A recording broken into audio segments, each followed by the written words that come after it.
থাকতো না গো বাবা। হাসান হুসাইন ক্ষুধার যন্ত্রণায় ছটফট করতো। আমি যখন বলতাম নানাজির কাছে যাও, দৌড়ায় তারা মসজিদে নববীতে আপনার কাছে এসে বসতো। ওগো আব্বাজান, আপনার চেহারা দেখলে পরে হাসান হুসাইনের ক্ষুধার যন্ত্রণা চলে যেত, ক্ষুধার কথা ভুলে যাইতো।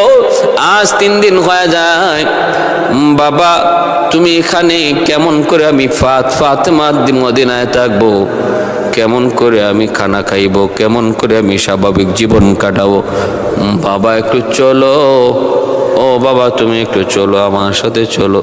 যখনই তিনি এইভাবে ডাকতেছেন তবুও নবী কথা বলেন না, কথা বলেন না, জবাব দেয় না।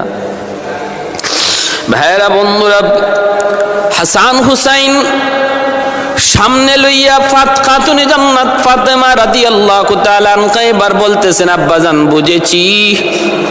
বুঝেছি গো বাবা, আমি খাতুনে জান্নাত ফাতেমা জীবনের সব নেকামল উম্মতকে দিয়ে দিলাম, বিনিময়ে তুমি মাথা উঠাও, মদিনায় চলো। এরপর জবাব নাই। কান্না আর কান্না, আবু বকর কান্দে, ওমর কান্দে, ওসমান কান্দে, আলী কান্দে, খাতুনে জান্নাত কান্দেন, হাসান হুসাইন কান্দেন, কান্নার রুল।